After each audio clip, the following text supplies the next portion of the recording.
Yo, what is up, guys? Delboy here, aka Blue Collar Sports TV. Hopefully, you guys are doing well. If you're new here, smash that like, hit subscribe, all of that good stuff.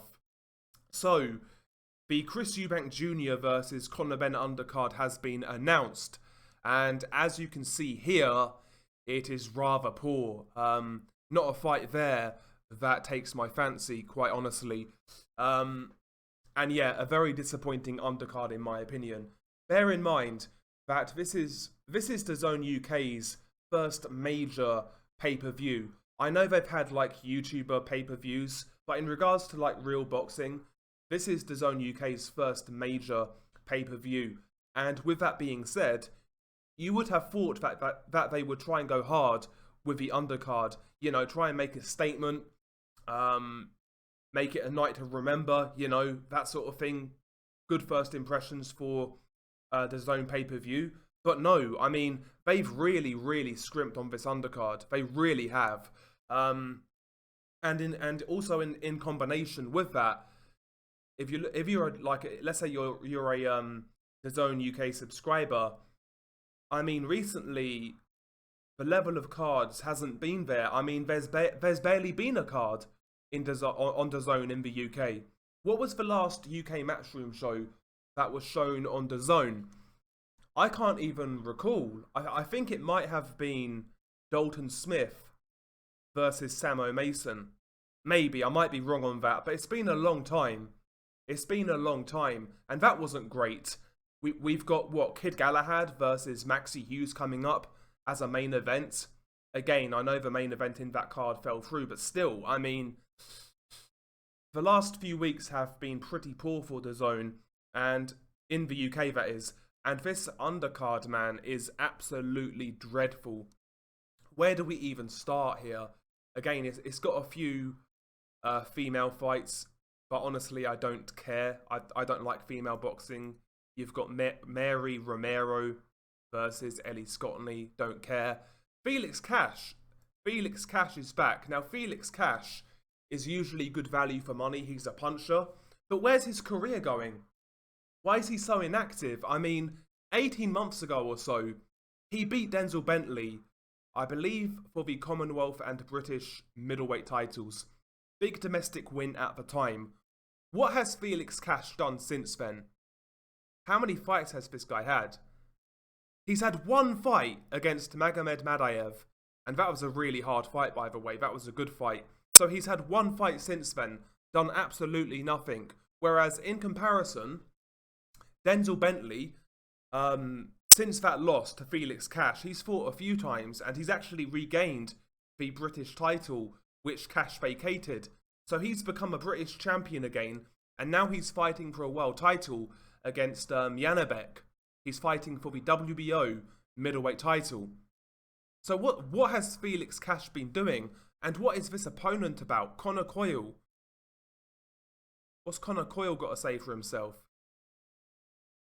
Again, 17-0, 7 knockouts, 32 years old.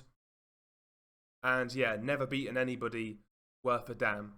Been pro for a little while. Pumped up record, you know. I mean, what's to get excited about there? Disappointing fight for Felix Cash. Is what it is. Galal Yafai is back. Of course, he is a gold medalist. He won a gold medal in Tokyo 2021, competing at flyweight. And Galal Yafai is actually quite good to watch. He's being moved relatively quickly, as you can see. First fight was a 10-rounder, so he's going to be moved quickly. I like Galal Yafai. I think he's fun to watch. 29 years old at flyweight is not young, so he's got to get moving. And he is fighting Gohan Rodriguez Garcia, who I've never heard of. Let's have a look. Let's have a look at this kid. He's not even got a picture on BoxRec, which is a bit worrying. But he's ranked number 19 on BoxRec, whatever that is worth.